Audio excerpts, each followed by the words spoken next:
Podcast, a Sports Illustrated channel. Gets to the edge. Sonny Michel will send the Dogs home to the championship game.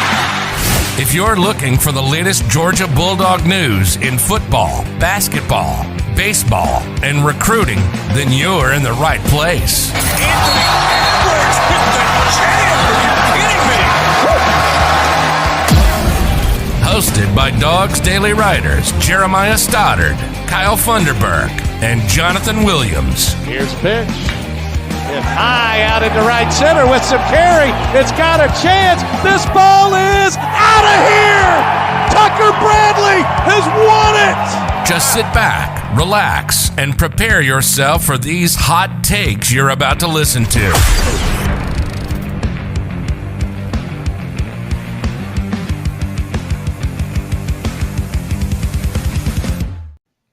All right, welcome back to another episode of Classic City Sports. As always, Jeremiah Stoddard along with Jonathan Williams.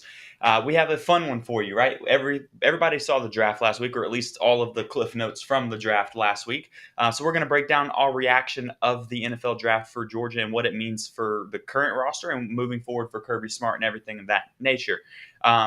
So we'll jump straight into it, without going too deep into everything. There's a few different categories of that we'll touch on. But just starting with just the draft in general, your initial reaction as we sit there, Thursday night, we were talking throughout the draft and everything like that and just seeing how everything played out. How are you feeling about, just day one alone? We'll start with that. I mean, day one, it was huge to see Travon Walker go number one overall. Obviously, there was some discussion pre-draft that he possibly could go number one. We talked about last week how he was the odds favorite to go number one in the draft, but then to actually see it happen, him go above Aiden Hutchinson, edge him out for the number one overall pick was huge. And then also just to see the other guys, because you knew, that, of course, that there was going to be quite a few going in the first round, but you didn't know exactly who. Lewis Seen ended up sneaking into the first round. Quay Walker was the first linebacker taken in the entire draft, so that tells you about – we talked about measurables playing a big part, and Quay Walker was a big example of measurables playing a big part because that's exactly what he is. He's a freak athlete, and he tested really well at the combine, and that was proven where he was placed in the draft. And then, of course, Jordan Davis actually ended up going higher than I expected him to go. Got picked up at 13. Devontae Wyatt shortly following him after that as well at 28. So first day was packed, and then they ended up setting a record on day one with the most players drafted on the same side of the football in the first round. So, I mean, it started off great for UGA on day one, no doubt. Yeah, just record after record that they started setting. They had 5 defensive players drafted in the first round, which was an NFL record. Then there was 7 in the first 3 rounds, seven defensive guys in the first 3 rounds, which I believe was also still another record. And then you had 9 total in the first 3 rounds as well, the first 2 days of the draft. And then obviously with everything wrapping up in the entire part where Georgia set another NFL record, the common era draft record of 15 players being drafted as a whole. And I mean, it's one of those things. I know I just had you list off the guys in the first round, but it's just every guy that you could have imagined being drafted got drafted. Yeah. I mean, Jake Camarda went in the 4th round. We sat here last week saying Jake Camarda's in the class. Like he could sneak round in 7. Yeah, we said he could sneak into round 7. And oddly enough, I joked that the Tampa Bay Buccaneers were the team that took a kicker in the second round. And they end up taking Jake Camarda in the 4th round as well. And I remember when I saw people were saying, Jake Camarda just got drafted, I was like, no, he did not. I was like, it's early in the 4th round. There's no way Jake Camarda got drafted. And then sure enough, I check, and he got picked up by the Buccaneers. So I just thought that was pretty fitting that I joked about Tampa Bay being the team to do it. And sure enough, they were the team to pull the trigger on it. Well, but this draft, what led to that in my head is, because we saw in the 4th round, you saw 2 punters go with Camarda being one of them and another kicker going. So it kind of reminded me of how that first round went, where you saw a run on wide receivers after the Falcons picked up Drake London at number 8. All of a sudden, you started seeing receiver after receiver, and then just a bunch of trade ups to get him too, or to get them. And so it just kind of reminded me of that same feeling, right? Once you got into the 4th round, and all of a sudden they saw another punter go, a kicker go, and they're like, "Eesh, maybe people are going to start taking these guys off the board, and you really want one." But personally, congratulations to Camarda, because that's amazing. You get drafted, you're going to have your chance to go, play pro ball, and you didn't have to sit around and wait to be an undrafted free agent like most kickers and punters have to be. I just don't know. Like the Buccaneers clearly are not afraid to make a actual pick in an earlier round, mid-round on a specialist. And that, I mean, didn't work out so great for him last time. I do think Camardo's a lot different than the kicker previously. The kicker was from Florida State, right? Aguayu or something like that, I think. Yeah. And didn't even make it very long in the league. I think it was like 1 year, and then he was like struggling. Well, all I know is that I missed my calling in life to be a punter. Shouts to Dan Kiley on that one. But if punters are going in the 4th round, man, I wish I really would have pursued that, and I could have maybe, been $1 million guy just kicking footballs and been in the NFL living the dream.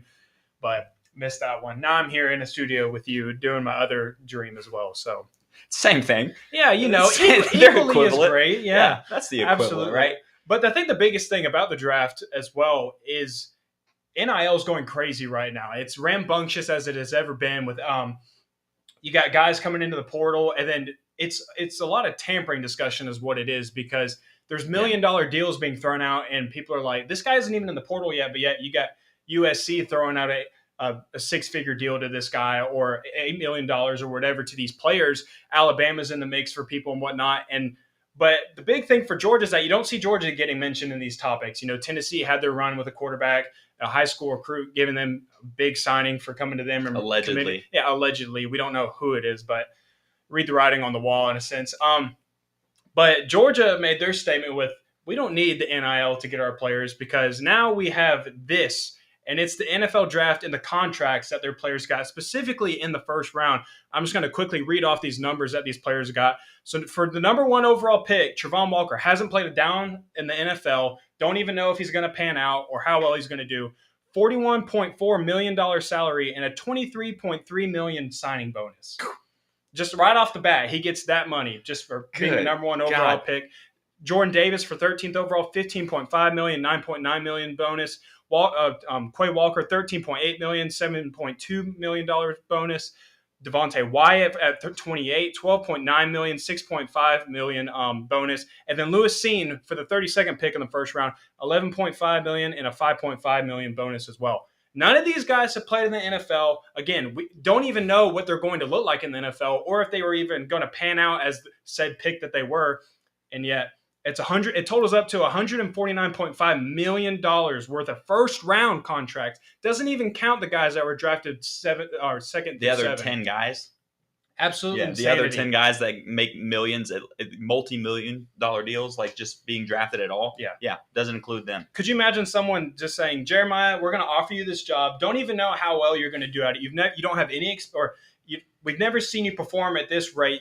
But based on what we've seen you do, we're going to offer you millions of dollars to come work for us, and you instantly get X amount of money just for signing with us and coming to work for us. We don't know if you're going to do good at this job, but we just want you to come here, and we have faith in you. Could you imagine someone giving that to you just because of how well you've done in the past, but not necessarily at this job at this level? But it's absolutely insane to me, and it's crazy, and it's good for these guys, and it's something that Georgia is definitely going to be advertising. They're going to be telling recruits, the NIL money looks pretty great. That $8 million offer might look great now, but we're trying to set you up for a lifetime. We're trying to set you up for generations of your family, and that's what we're here to do, to develop you into an NFL player and get you in a position where you don't ever have to worry about money ever again, while also making NIL money at UGA as well. Maybe not the huge amounts of money that other people are getting, but we're going to set you up firsthand, develop you, and then you can make even more money later on. Yeah, exactly. I mean, but the funny thing speaking of the 1st round and the projections, right? Like the things that they haven't proven themselves in the league yet, making this kind of money. It's really funny when you look at Travon Walker going 1st overall, because we sit back and as Georgia fans, we sit back and we understand what he's actually capable of. We saw him come on into his own this season and what he became. But then you sit here and see the national media and other fans from different teams and everything, rival teams, come out and talk about, he only had 9.5 sacks at Georgia in his 3 years there.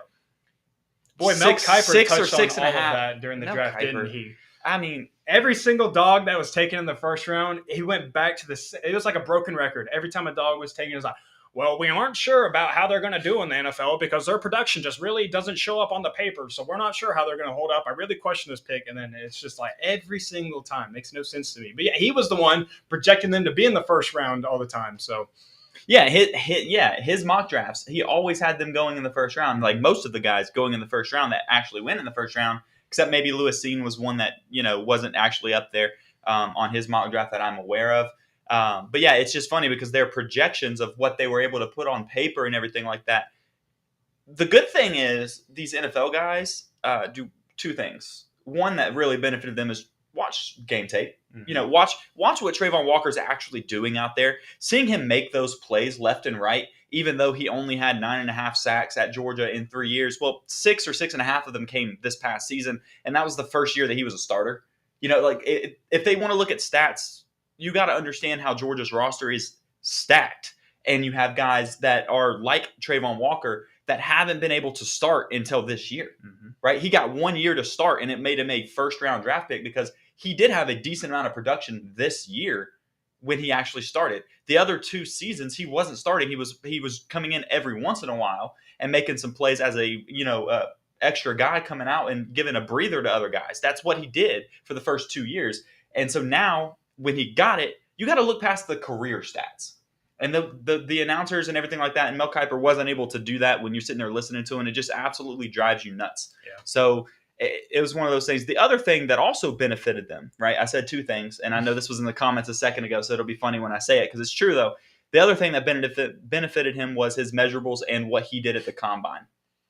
It's true. He also went out there after this season and just absolutely put on a show. We talked about that last week, so I won't get too in-depth on that again, but he absolutely went off. And so did Jordan Davis, and so did Wyatt, and like these other guys. Like they went and Seen was one. I think he was one of the top speed guys at safety as well, like top 3, I believe, himself. And they did measure very well, and it showed up in the draft. A guy from the Green Bay Packers actually came out this week and said, Green Bay has become known for taking NFL UGA players. I think the first 3 picks, first-round picks, have all been Georgia guys. And he said, one of the guys from Green Bay said, it's because their practices, they've seen them up close. They go and watch. He said, their practices are as close as it gets to NFL practices and NFL light. It's as close as they ever seen. Out of everybody else in college football, Georgia is the closest thing that anybody can get to an NFL team without it actually being an NFL team. And that's why you see them measure out really well at the combine. That's why you see 5 guys go in the first round from the defensive side of the football. It's because Kirby Smart and his staff get his players ready for the NFL. They prepare them way ahead of time before anybody else is. They are doing what is necessary to get these guys ready, get them prepared, and make them be the most attractive prospects to anybody out there. And that's why they broke the record this year for most draft picks ever. Yeah, for sure. And yes, Harrison, I got you. Don't worry about it. And the other coach, that says that as well, like another organization or coach that has said that Georgia is preparing these guys as if they're already in the NFL or in the league, Bill Belichick. He said that 2 years ago, I think, where he said he likes Georgia guys because they are prepared for the NFL when they get there. Like the guys that he's seen come out of Georgia and that he's seen up close and going to practices, that kind of thing, they're ready to go. So when you've got Green Bay sitting here talking about that, and obviously the Eagles felt pretty good about them too. Yeah. They went and got a couple dogs. And so did who else did? No, it was them. Yeah, it was them and Green Bay. They got the 2 guys. And then you got Bill Belichick on the other side talking about the Georgia product in the past couple of years. That speaks volumes. That is doing recruiting. The draft in general did recruiting for Kirby Smart, but that helps as well. When you see these coaches come out, that's extra recruiting that Kirby didn't necessarily need, but he's not going to say no to. Yeah, and 2022 was just beginning for Georgia. This wasn't just a year like LSU had where it was, they had a lot of NFL prospects. That's why they did so well in the regular season, and that's why they won the national championship. Kirby Smart has built this program to last, and he's built it for longevity. And I'll go ahead and tell you why. And the 2023 class might be even crazier than this year's class was. I have a bunch of names listed down on this sheet of paper. I don't know if I'll list them all, but I'll just kind of list off the headliners at least.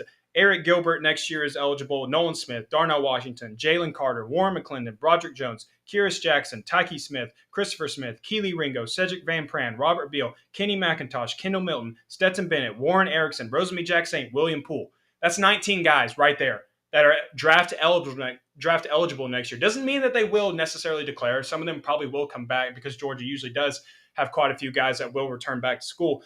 But that's a long list of names, and that you can make the case for all of those guys being worth a 1 through 7 round pick in the NFL next year. Jalen Carter, of course, is the buzz right now. He's the best player on Georgia's campus right now. But there's also some other names that are definitely going to emerge above the water here pretty soon that people necessarily didn't see this last season, but now they're going to. It always happens for Georgia, and it's going to happen this next year as well. Yeah, it definitely is. And there's quite a few guys on this list that I would expect to come back. I'm looking through the same list, and like there's guys on this that are eligible. It'll be, third year in kind of thing. Some of them that'll only be their second year of starting or playing and stuff like that. There's quite a few guys on the list I would expect to come back again. Now, all of a sudden, you never know though. If they go out and have a crazy season this year, and their draft stock is first round or projections first, second round, they might be like, you know what, we're gonna go ahead and go. Why wait and sit around? But the point is, that's what Kirby Smart has set up. At this point, like Kirby Smart has established that Georgia is a place to go to get to the NFL. Mm-hmm. Like that's a fact at this point. That's not up for discussion. The Kirby Smart can't develop. We did an episode on that last year. Around this time last year, probably, I believe. Yeah. It was around this time last year after the draft. Actually, it was because it was after the draft, and Kirby Smart had 9 guys go, which was also his first full class, mm-hmm. and then it was also a school record at the time. Well, one more year in, he's now shattered his own record again that he's done quite a few times at this point, and he's set to be able to do the same kind of thing next year. Whether or not all 50 or all 19 of these people on the list that we have here end up getting drafted next year or even enter the draft is up. We'll see. But at the same time, the point of it is it's not a one and done thing. No. Right. And there's all these guys out there talking about, all the fans and everything, saying that Georgia's about to be like LSU, was in 2019. Lightning in a bottle. Lightning in a bottle. They got it. All of a sudden, they lose everybody. And then they're, 6 and 7 or something like that. Whatever LSU win afterwards, something like that.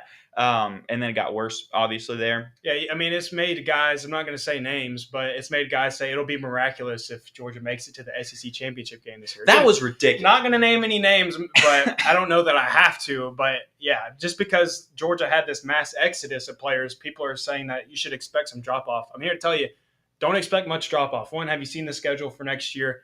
It's probably easier than last year's, and they're just as talented, and they got better on offense, and they're going to be solid on defense again. So it's still going to be crazy. Don't expect much drop off. So, but yeah, continue your point. But Harrison, yeah, it's somebody in the Georgia space that writes about it. If we were doing talking season, this would be a perfect talking season. It would be. It would comment because it came out and said that it would be miraculous for Georgia to make the SEC championship game again, as if they haven't looked at the schedule at all. They're a Georgia beat writer, or they write, for Georgia basically. That they would be, it would be miraculous for them to get there. And I'm sitting here, Robert might have it in the comments there. But I won't say it, but Robert's got it. Read the comments if you want it. But sitting here saying that, and you're going, all right, well, who's going to dethrone them in the East in general? Plus, the schedule alone it's more of a cakewalk than it was this year. Mm-hmm. I mean, it is. You open the season with Oregon, which I don't think is going to be a close game.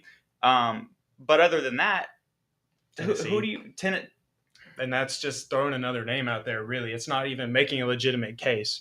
So that's what I really want to ask said person of, all right, so who's going to be that team then? If it's going to be Georgia being, miraculous for them to be able to make it back, who's the team that has like the shoe in for it? Like who's going to be walking through, Athens, Georgia and taking that from them? Like that's not going to happen this year at all. Like not even close. No. I mean, Kirby Smart has a great track record against SEC East teams. He has a great track record in general against SEC teams.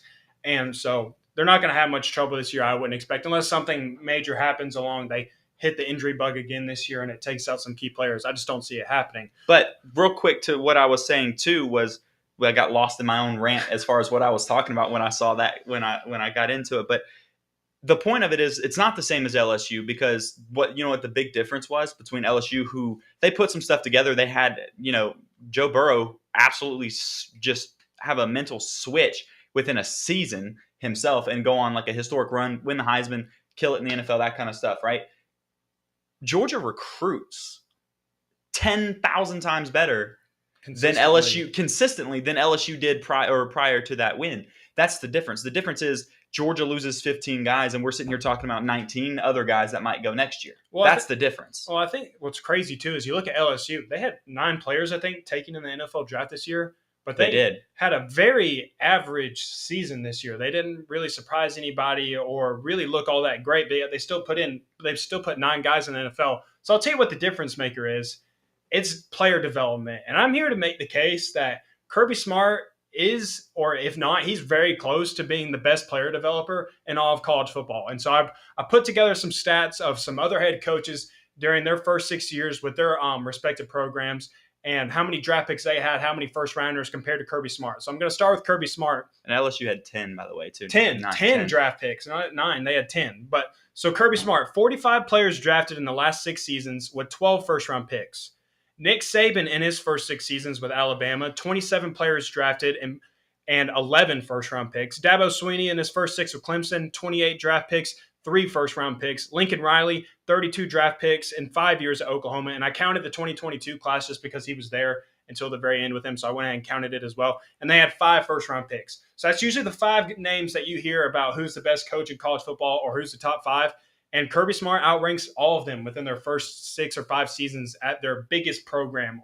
And that's also saying that Nick Saban was very well into his head coaching career at that point, and Kirby Smart is at his first head coaching gig at UGA, and he's doing really well, and he's outperforming everybody. And he is the best player developer, I think, in all of college football. And it also plays into, it's not just the 4 and 5 stars that Kirby Smart has taken and putting into the draft. He takes a lot of those guys and he puts them into the draft, but it's also the 3 stars, the projects, if you will.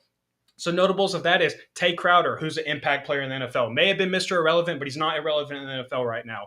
Jordan Davis was a 3-star coming out of high school. He was a first-round pick. Eric Stokes was a first-rounder, 3-star coming out of high school. DeAndre Baker was a 3-star coming out of high school. He turned into a first-rounder as well. And then also Devontae Wyatt went to JUCO for a year and then came to UGA, and he ended up being a first-rounder as well. It's not just the high-caliber athletes that he's doing this with.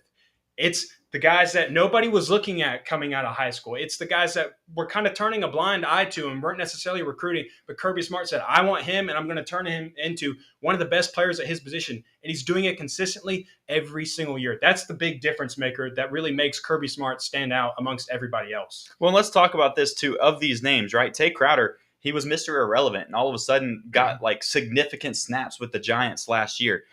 We won't talk about Jordan Davis in this one because it's just brand new. But Eric Stokes had his first season last year. One of the best rookies in all of the NFL. Made huge splashes in the NFL and in his rookie season. You do have DeAndre Baker on there, but he got in trouble for really even getting to play too much. Yeah. He got in trouble.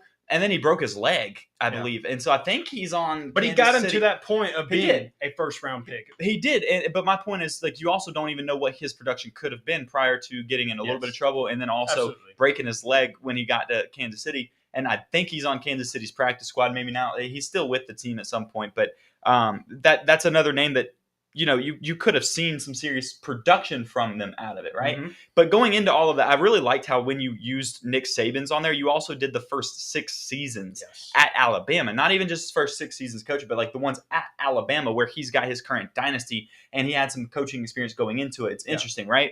Well, but also this was pretty interesting to me too that I came across the other day. It was most NFL draft picks in the last 3 seasons by schools. Who leads that? Georgia, with 31 picks in there. And Alabama is 2 teams under them at 26 in that. So 5 more players than Alabama in the last 3 seasons from Kirby Smart. So when you want to talk about the production and the development of players, I think you have a great argument because of the first 6 seasons that Nick Saban had at Alabama, the first 6 seasons for Kirby Smart, and then also the last 3 years for recency for Nick Saban being included in that. He definitely has made his argument for being the best player developer in college football right now. I think that's easy. That's an argument that's valid at this point. He's definitely answered those questions. So next time you see, because I saw this week, we still saw this week, where a Florida fan is saying, he's doing all of this with, all these 5 stars and stuff. Let's see him do it with, he has to have the best recruiting class every year to be able to do this. Let's see him do it with 3 stars or something like that. Now, I literally commented on it. You've already got the list of the other guys here. All I did was comment on it and was like, you mean like Jordan Davis? Yeah. the guy that's this year was a 3-star. The most dominant player in all This college year? football. 3-star. There's an example In right the there. first round? Yeah. Did you pay attention at all? Like, he's one of the biggest names on the team, and you didn't know that he was a 3-star to make that argument. But yeah, go off. I mean, what a past 365 days it has been for Kirby Smart, because any possible question or narrative that was created about Kirby Smart, he has squashed, put it to bed. It is absolutely non-existent. Can't even make an argument for any of them anymore. I mean, won the national title, got over the hurdle of Alabama. People said he couldn't develop players. He goes out and puts on a heck of a performance for the NFL draft as well. And quarterback discussions, say what you want, but he took a former walk-on and made him to a national champion. So, I mean, just what a year for Kirby Smart. I mean, absolutely insanity. What can you say about him? What are the cons of Kirby Smart that you can even possibly say about him anymore? I can't think of any. He has put together a heck of a list of accolades and stamped his name in so many history books. It's not even funny. And again, he's only through 6 years. Yeah, I don't know what argument you can make against him at this point. If you do, you're seriously reaching, and then you're probably making some stuff up or not paying attention to some of the stuff that he's already done to answer said questions that you might have.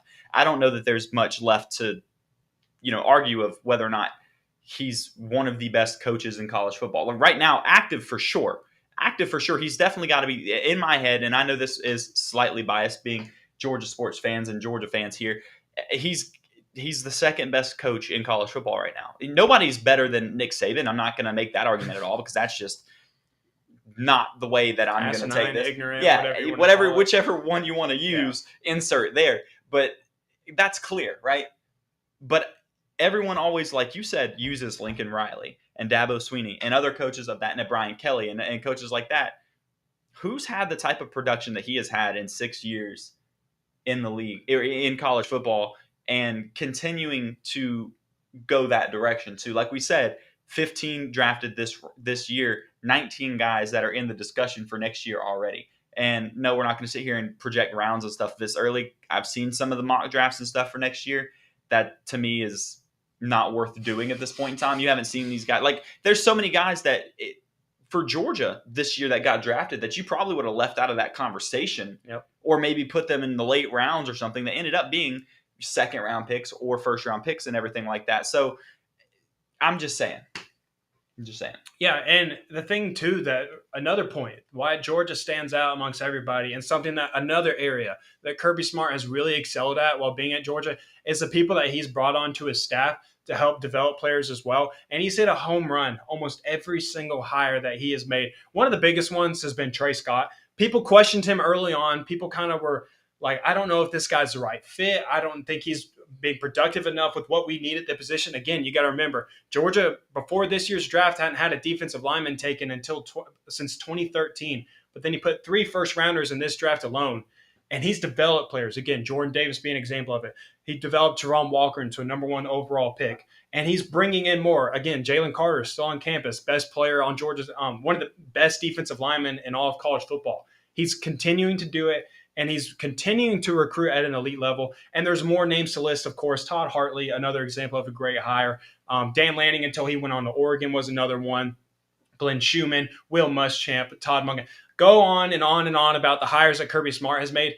You might find 1 or 2 where it's like, okay, yeah, we missed on that one. He missed on that one. That wasn't necessarily a great hire. But the pros definitely outweigh the cons in that area as well. And so, again, just something else to add to Kirby Smart's list of the things that he has done really, really well at, especially when you consider this is his first time being a head coach at a school.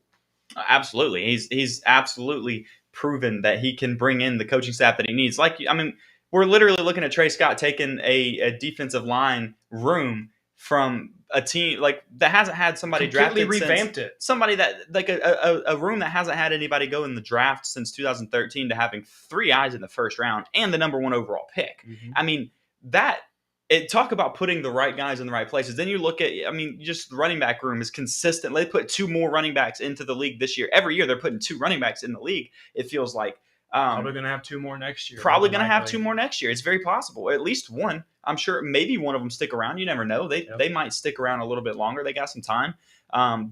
But at the same time, maybe 2 go next year. It's unreal that some of these position coaches have been able to produce this. Actually, I saw something, speaking of position coaches consistently producing, today I realized that there's been 4 straight drafts where Georgia's put a tight end in the NFL.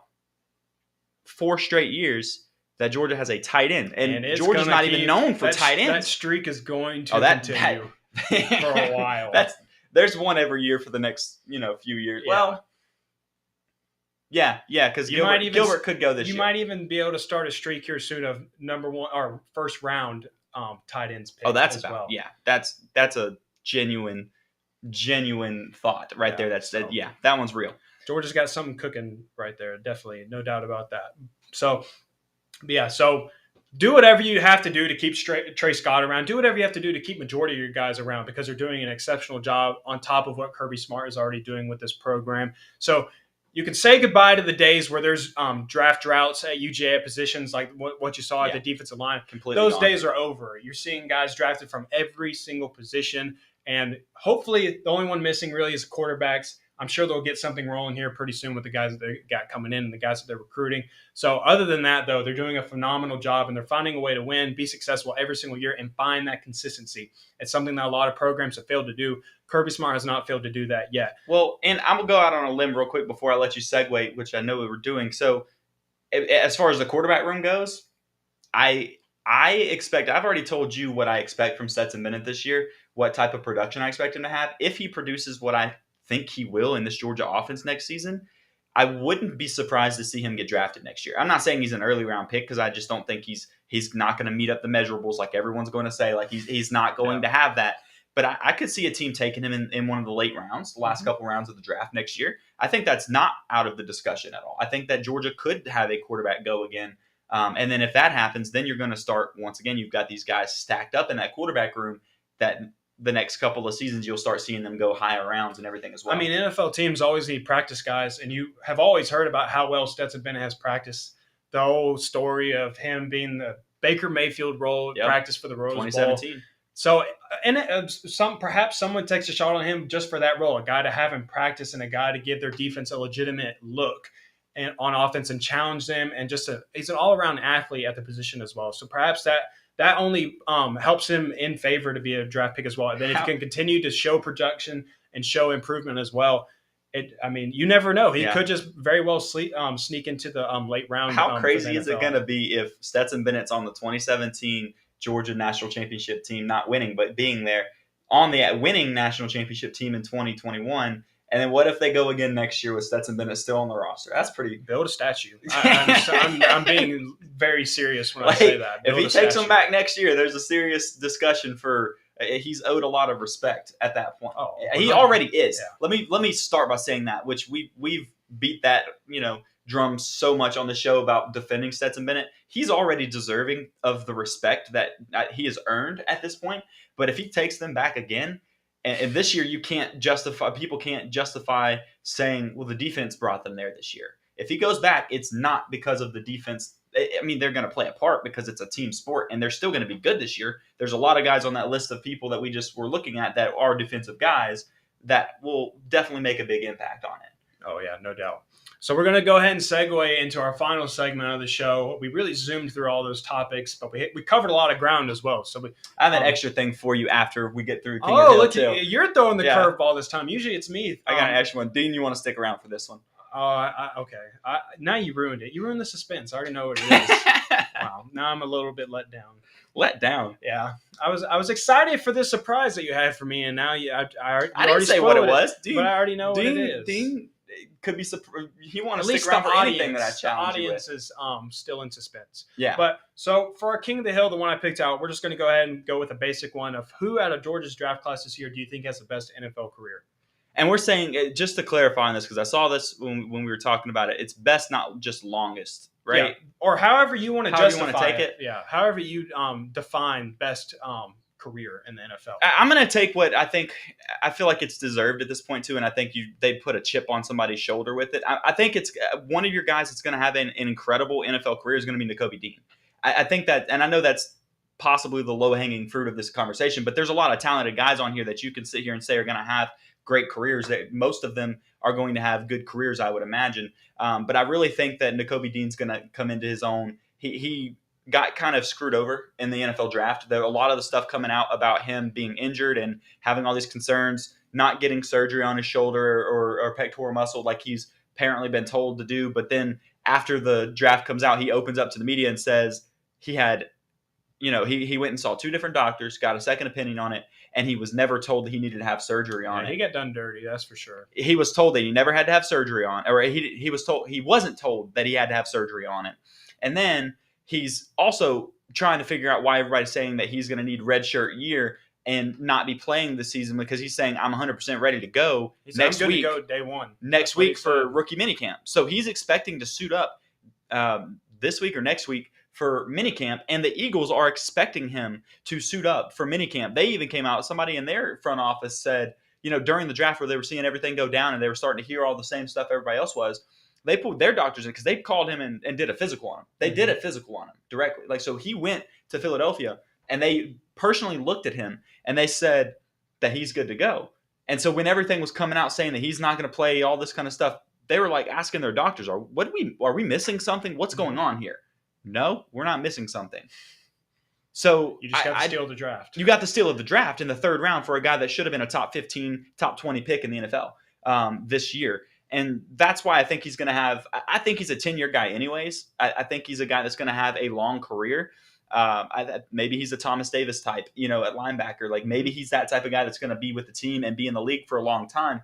I'm not saying he's going to be all pro 4 different times or whatnot. I'm just saying he's going to have a long, successful career, in my opinion, with the Eagles or wherever else he ends up after that. But yes, the Eagles got the steal of the draft, and that's why I think he's deserving of this for me. Plus, you have him playing with Jordan Davis again, and those two pair together so well. They complement each other's games really well. When Nakobe's trying to rush the gap, Jordan Davis is going to find a way to open it. He's going to find a way to part the Red Sea, however you want to put it. So getting those two guys together, I think, is also huge, and it benefits both of them as well. Yeah, it does. And the other thing that came out about Nakobe Dean that I kept seeing the day after the draft and everything like that everybody was talking about was that he requires support or help.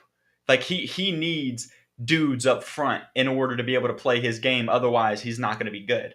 That he stood out on his own on the field. But everyone's now trying to make it that this front 7, like the front 4 of that defense between Trayvon Walker and Jordan Davis and Devontae Wyatt and Jalen Carter. Basically, they're saying they tried to make it that he had to have those guys in order to succeed and sit back and do what he wants to do. Otherwise, these guys would get to him in the second level and eat him up, basically, is what they're saying. And no, I don't think that's true. We've watched him shed blocks several times against offensive linemen, running backs, or whoever comes up to the second level. We've seen him do that, so I don't think that's going to be a concern. Secondly, Jordan Davis is in front of him. He was in front of him in college. If he needs that, guess what? He's got that. So he can sit back and do what he wants to do, even based on what your argument is when you're saying that. But that's it. That's my king of the hill. That's what I got. All right. Well, I have 2 guys, but I think I'm going to go with my first one that came to mind, and it's kind of out on the limb, but I have a lot of hopes for this guy just because I think he really fits the current NFL offensive systems. I'm going to go with James Cook, just because I think I do like that. I think his game translates really well to the NFL and how people like to use the running backs, how he's effective in the pass game. You can put him out wide. He scored multiple touchdowns for Georgia doing that. And he really showed improvement running between the tackles and his run game in general, not going down on the first sign of contact. So I think he's someone that I think is going to have one of the more successful careers out of this draft class. It's kind of going out on a limb maybe, but it's just so hard to pick against him when what you saw from him at Georgia is what you're going to be seeing him do in the NFL. And then my other one was going to be George Pickens. I think that you could get something really special between him and Baby Hands Pickett. I think you could really see some chemistry build together between those two guys. I think he fits in perfectly with the AFC North and what they have going on over there. So George Pickens is my other one, just because deep threats at wide receiver and one that can run like him and can track the ball really well, can high point the football, and really excels at catching balls regardless of contact. There's always going to be a place for him in the NFL, and if he continues to build off success and really peak, like I said last week, he hasn't peaked yet. If he can peak in the NFL at the right time, I think he'll have a long, successful career as well. So I'm going with Cook and Pickens for mine. But I'll let you get to your – I do like but before we even segue, I do like James Cook on there, though, because he has that similar style, too, like you said, what they're using in the NFL like that. He's got that Christian McCaffrey type style where he can run the ball, he can catch effectively and make people miss and make people look silly, with it. Just keeps defenses on their toes. He can. Well. I'm not saying he's going to be Christian McCaffrey because that's I mean, that's an MVP candidate, and one of the best running backs in the NFL. Plus, he's got Josh Allen throwing the ball to him as well, and that's a huge factor. You have Josh Allen out there, and Georgia's used James Cook deeper downfield than a lot of teams do their running backs like that. So yeah, you could see him actually get some serious targets from Josh Allen there. So I like that. I really do like that. I think that's a good pick because of what he can bring to the table. And he did score 11 offensive touchdowns for Georgia last year. That's pretty good production from your running back. So yeah, I think he was worthy of that second round draft pick. Absolutely. And I think that, if we're going to look at running backs, I think that Zamir is going to have a sneaky I liked him good with career. Oakland. I think he's got or you mean Las Vegas? Or sorry, Las the Raiders. Vegas. Yeah. But yeah, I think he's going to have a pretty good career there too. They're obviously, I saw that they're going to let Josh Jacobs go. They're not going to pick up his 5th year, so he's going to be gone. So he'll have a chance to kind of step up big there. They have some great running backs in that room right now too. A couple other guys outside of Josh Jacobs. So it'll be interesting to see what he can put together in the NFL. I think he's going to be a guy that kind of surprises you. He was so slept on. We talked about this last week too. He was slept on in his college career and just that quiet guy that kind of ate things up. But if you remember correctly, a lot of people slept on Chubb in his last year too and gave a lot more credit to Sony because Sony was a little bit flashier and everything like that. Sony's having a good job, good time in the NFL right now too. He played with the Patriots and then with the Rams. I think he has 2 Super Bowl rings right now. So he's having a good time. But if you look back at it right now, Chubb's the one that's like dominating the NFL as a running back, but he was not the one that everyone was looking at outside of it. So I think Zamir could have a pretty good career too. Yeah, absolutely. I think there's plenty of guys you could go off of and make the case for to have really solid careers. I think you will see a lot of them have great careers in NFL and continue to do great things in their football careers as well. But now I'll let you get on to your curveball and your surprise of the show. So go ahead. I know you figured it out at this point, but other people don't know. When you start getting called out by Josh McAllister on Twitter, wouldn't want to be called out by anyone else, honestly. That was pretty I'm just glad funny. he's there to hold me accountable. That was pretty funny. But you came out and said ban the shift, right? So I want you to defend that. I want you to make an argument for banning the shift in baseball because I disagree with it. So I want to see what made you say it. And then my point, I was watching the Braves game with my roommate. Shout out to Dean. I hope he's in the comments still. If he's not, shame on you. But we were watching the Braves game, and him and I were talking about how it feels like the shift hurts the Braves more than it helps, and especially when there's a chance to turn a double play. We didn't like the idea of shifting your players around, and it makes it a lot more difficult to turn a double play, especially how the Braves had Dansby and Ozzie positioned. And there was multiple times where the pitcher got a ground ball that would typically be a routine double play, and it didn't result in one because they couldn't shift around and they couldn't get in the right position. So what I really meant was, let's not do the shift when we have a chance to get a double play. Just kind of play straight up. Maybe you can play more to one side a little bit, but let's kind of keep your guy in the general area so that way you can reward your pitcher when he gets the job done and he gets a ground ball and you can end the inning. Because if you can't, then usually that's where it costs you. And when you have a chance to end an inning and it continues, that's usually where runs are scored, and that's where you get left behind in a game. So I should have been more specific, but it was more so just a let out of outrage at the game and how the Braves have struggled. Ended up winning today, though. But yeah, so I should have added context. But yes, I did tweet. There should have been more context. Ban the shift in all caps. In all caps. And, all right, so that makes a little bit more sense. And the Georgia third baseman called me out. Yeah, Josh McAllister, Georgia's third baseman or shortstop. He's been playing shortstop. He's a utility guy. Yeah, he's been playing shortstop the last couple games I've seen when I went and everything too. So, but yeah, I had to kind of get more of an explanation of that but it makes more sense. You're saying from a defensive perspective you didn't like it, yes. Which I can agree with that because I went to the Kennesaw State versus Liberty University game a couple weeks ago, and I was getting mad at Liberty because I kept every time they had a right-handed batter come up, their second baseman was playing either behind second or on the left side of second base, and they kept getting killed by it. And so I was saying like I didn't like it from that perspective either. It was getting them, but I was thinking you were coming from a perspective of you didn't like it because hitters were hitting into it and stuff like that. Because my argument was going to be easy against that. Although I do hate that as well. I'm a big MLB The Show guy on Xbox, and man, I can't tell you how many times I want to throw my controller through the wall because I hit a perfect line drive and it goes into someone. It goes to the second baseman playing in right field or some crap like that. But yeah. Well, the worst side on that in the show is like I'll be pitching and the defense will shift behind me.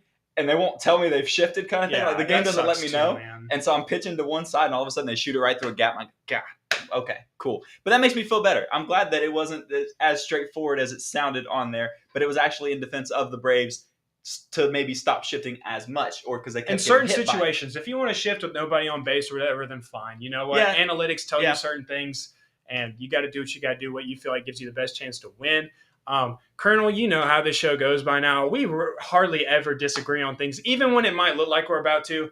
Usually it comes full circle. And I thought we right would back to disagree on this side one, by too. side I and did. agreeing with each other. But see, you guys called me out. Didn't even I care to didn't hear call my you out. side. I just joined in. Yeah, whatever. Josh called you out. I joined He in. did. He did. That was pretty good. But yeah, that's what I got for the show. That's good for me. Well, good. I'm glad that we agree on the shift. And there was a lot of great discussion talked about this episode, talked about Kirby Smart being one of the greatest in college football in general, not quite ahead of Nick Saban, but in some areas you could make the case that he is excelling ahead of Nick Saban in some areas of college football.